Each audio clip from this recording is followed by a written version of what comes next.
Today we have a Gen 3 CFORCE 1000 Touring, and we're going to do a oil change video on it. This is our buddy Austin's, and he is definitely ready for the break-in service. He's got an oil change kit here from teammscparts.com. Also locally you can get it at Main Street Cycle. We're going to get the oil changed in it, kind of go over this thing real good, look up under it since we have the lift here, and just take a little closer look at this machine. Just show you step by step how to change the oil. It's real simple.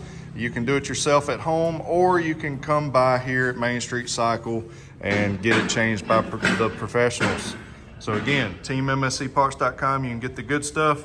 We have the CFMOTO crafted oil, and you can get that in an oil change kit. It'll look like this box here, or we have several other options on the website as well. You can change the oil without putting it on a lift, but just for video purposes, we're going to use one of our lifts here at Main Street Cycle, where we can really get under here and show you everything about it, and it's going to be easier to film. I hope you don't mind the fan running here. There'll be a little bit of a fan noise, but it's hot here in Mississippi, okay? So we got to keep a little air blowing through here. So let's take a look at under this beast. Here's the OEM skid plate. You know, just like any other manufacturer, it's not the most beefiest thing, but it does add decent protection. But you know that we're going to definitely be coming out with a good heavy duty skid plate from Team MSC that'll actually cover all the way out under the foot wells there, where your feet are and foot pegs, and we'll add maximum protection. But anyways, real quick, you have a oil screen here. We'll take that out and drain it. This is your oil drain bolt. Trying to get the focus for y'all, but we'll take the oil drain bolt out first and let it drain. Of course, right up here, we'll crack this open too and let it really flow out good. So just a quick insert here. You should have a owner's manual inside your glove box when you get it. And the box I'm talking about is right there. But you can get that out. You can go to the maintenance procedures and you can really follow along here. And we're on page 172. You can follow along and see everything like your oil filter and strainer cover bolts. They're torqued at 7.3 foot-pounds of torque. Also, your drain bolt, 18.4 foot-pounds of torque. One other thing it may take you a little bit to find is the capacity is 2.7 quarts or 2.6 liters. Now, we got Joel breaking loose the drain bolt there. It's a 17? Yep. 17 millimeter socket.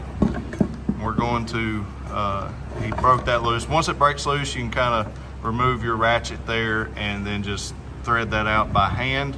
Also, make sure that you have warmed up the engine just a little bit, like 2 to 3 minutes idling, and be careful not to, make sure it's not too warm, but you want to circulate the oil and before you drain it. Then we'll take these off. That's going to be little 8 millimeter bolts as well, and we'll take that out, let you see what that looks like. And with your kit, you'll get a new washer, and you can go ahead and replace that. Now here's our little 8 millimeter. We'll take that out.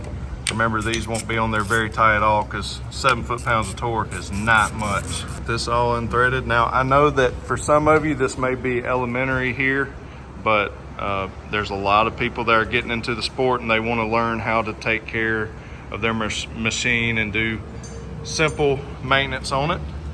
And this is one of them that you can do, and you should do, and follow along with the manufacturer's recommendations and follow the maintenance schedule.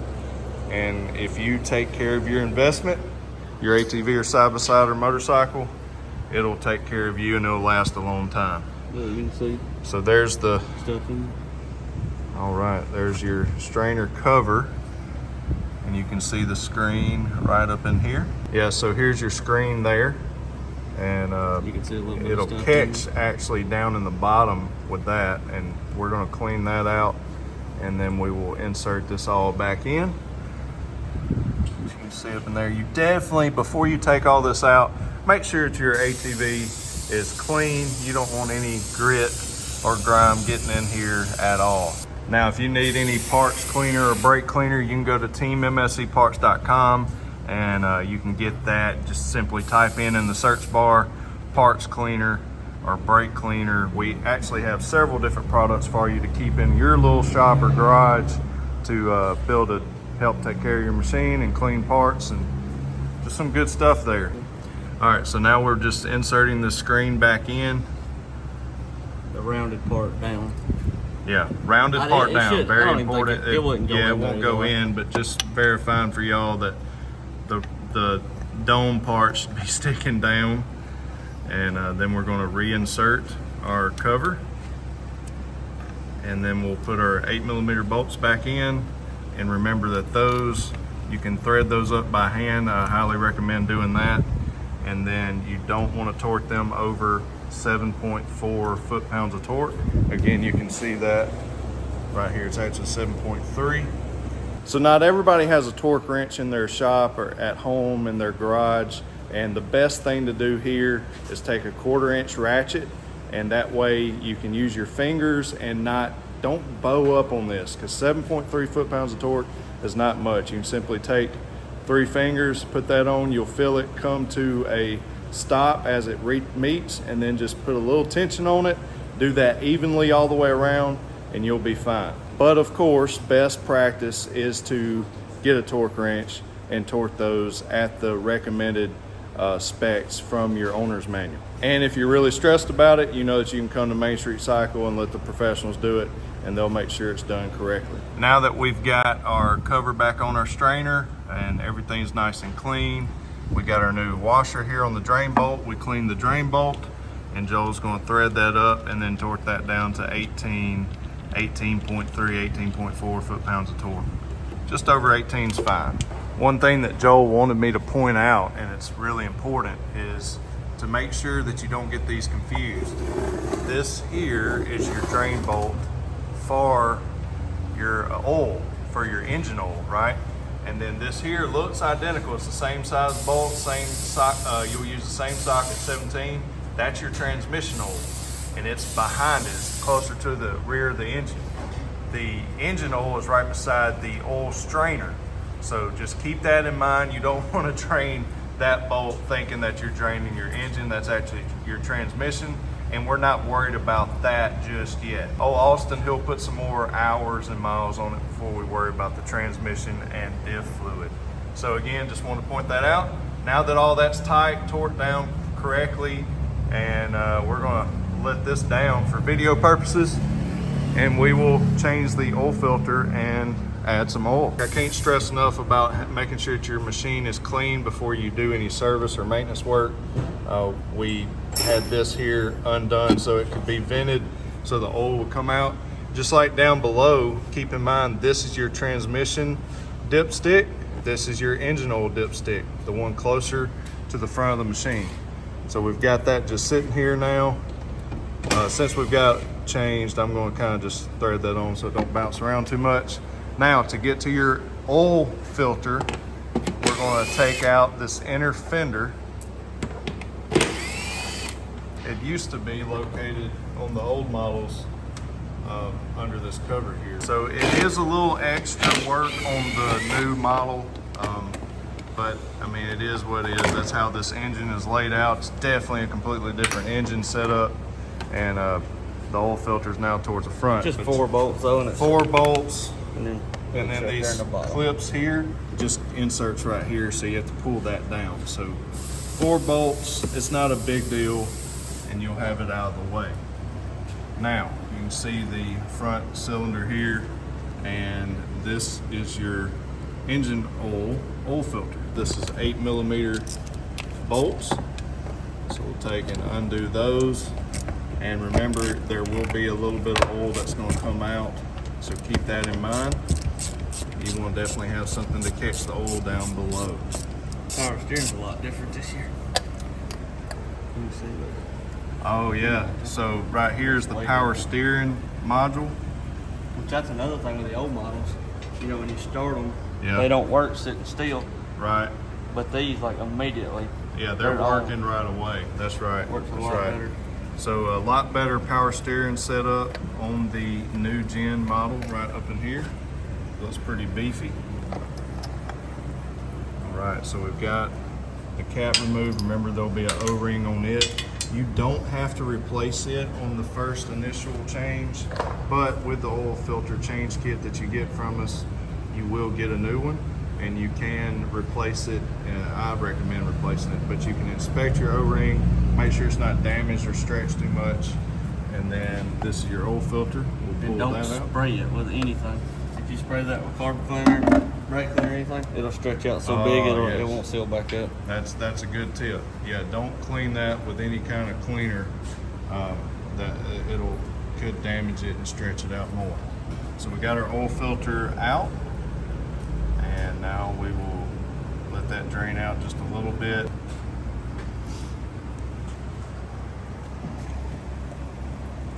So we've got our O-ring on it, and got our oil filter inserted,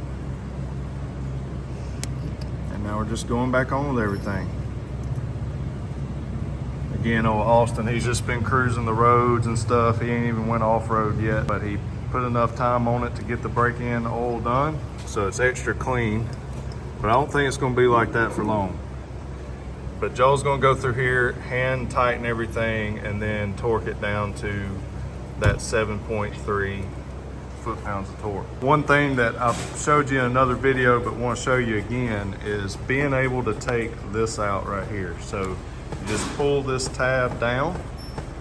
There's 4 of them. We'll do that all the way around. Not left-handed, but see, it's that easy. You'll lift it up out because that just sits down the bottom. Now this whole grill comes out, and you can clean and inspect your radiator fins. That is so nice, man, because can't tell you how many times people have come in, this is the old gen here, and they, clean it the best they can, but man, if you have mud packed in behind here, down in these corners, behind the horn here, anything like that, it could cause your machine to have cooling, it just won't be able to cool properly, and you may have some heating issues. So this new design really allows you to be able to have no excuse to clean this radiator. And don't use a pressure washer. You'll end up bending and damaging the fins. Just use a water hose with a good bit of volume and flush it out all the way through. You should be able to see a little bit of light on the other side. But anyways, then you just set that back down, make sure it's in, then you just go to each of those tabs, pull it down, and pop it into place. That's it. Now that Joel has put the oil filter cap back on, got her torqued down, we're gonna add some oil. Again, make sure you're putting it in the engine oil side, not the transmission side. We're gonna add 2.6 liters, and this is 1 quart here. So I guess we can talk in quarts since we're here in the US, right? So we'll do 2.7 quarts, and all that is 2 full containers here, and then a little over a half of the next one. So you can just dump the first 2 in there and try not to make a mess. Then we will add half of the next one, just a little over half. We will then crank up the machine, let it circulate for a second. Don't give it any gas, just let it sit there and idle for 30 seconds to a minute, let it circulate well. Then we can check the level and then add more as needed. All right, so now we're just gonna screw this back on, crank it up, let it circulate for a moment.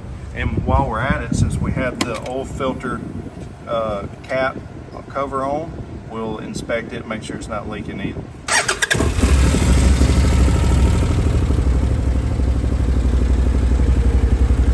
So again, no need to give it any acceleration. Just let it idle for a few seconds, and then we'll cut it off. All right, now we're going to wipe this clean with a clean towel or rag. So I wanted to make sure and verify that nothing has changed on this new gen setup, and make sure that they didn't change the procedure. But when you check the oil, you don't want to screw the dipstick back down. You want to just set it flush into the threads, and you know, just to where it's maybe starting to thread in barely, just like so, and then pull it out and check it. So Joel has had to add a little bit, and he's going to check some more. Is that That's it? what we got left. All right, so it was, yeah, it used quite a bit, and that's what's left in this quart here. And we are now between the upper and lower limits on the dipstick, and now we're going to screw it back on. We had no leaks here, so everything looks good. So one more thing that we definitely want to stress that you do way more often than you change your oil is inspect your air filter. If you're a guy that's riding super dusty environments, you're riding off-road a lot, which most of you are, that's got one of these ATVs, you're going to want to inspect and clean your air filter and even replace it if need be. So with the new gen, it's pretty awesome. It's a lot easier to get to your air filter. You're going to come over here to the left-hand side if you're you know, facing the same way that the ATV is, opposite side of your gear shifter. You're going to pop these grommets out. Here. Okay. Pop the whole top loose and then pick it straight up. Pick it straight up. So there's your tabs there. All right. And then your grommets there. Boom, boom. And that's it. And then boom, there's your air filter. Well, your lid here. And that just simply, it turns on just like that. So and it's got an up part, so yeah, you'll know to keep that. Yeah. So we're going to open that back up, and we're going to show you the massive air filter here. So that's it. Now, obviously, Austin has only been on road, and he has not been in any dust. So his is very clean, but just wanted to take this moment and show you what that looks like. Right here is the location of your inlet for your CVT on your clutch housing. So it's mounted up way high, and that's a big opening there. So they're really trying to let all the air possible into the CVT housing to really keep that belt as cool as possible, keep the clutches cool, and that will also allow for longer belt life. And that's pretty simple there. I like that. Now the air intake inlet, I cannot see it. Oh, right over there. It's actually pulling air through all these vents here, and then up through the behind the radiator and everything. So your air inlet for your intake is located on this side, just like it is over here on your CVT. So everything is nice, high and tight, just like it was over here on this previous generation here. That was your CVT inlet on this side, and then your air intake is actually back behind the gauge cluster. So everything's kind of on the opposite side. Here's the older generation here. You can definitely see you had to take off all the plastic and all to get to it. At the current moment, right now, with these just releasing, the only air filter you're going to be able to get right now is the OEM air filter, which is a great filter. If you need a replacement, you can go to teammscparts.com and go over to the OEM tab, and you can get the air filter there. It'll actually take you to the OEM parts list, and you'll go through that. You can also access OEM parts at mainstreetcycle.com. While I was running my mouth, Joel went through and greased the different fittings. There's only just a handful, I think just 4 right here on the back. You've got, yeah, the sway bar and the trailing arms, and that's it. So just one quick overall inspection of it, and you're done. Guys, I hope you enjoyed this video. Appreciate Joel for taking us step by step on how to take care of your Gen 3 CFORCE 1000. I imagine the 800 is going to be extremely close to the same procedure. If there is a difference, I will make a whole nother video of it. But if not, if you don't see it, you can follow along with this one. So I'll do that pretty quick and make sure we take care of you. But again, make sure you go to teammscparts.com for all of your parts and accessory needs, and come see us at Main Street Cycle. If you need any service work, warranty work, whatever, we'll take care of you. God bless y'all. As always, remember to keep it real. We'll see you in the next one.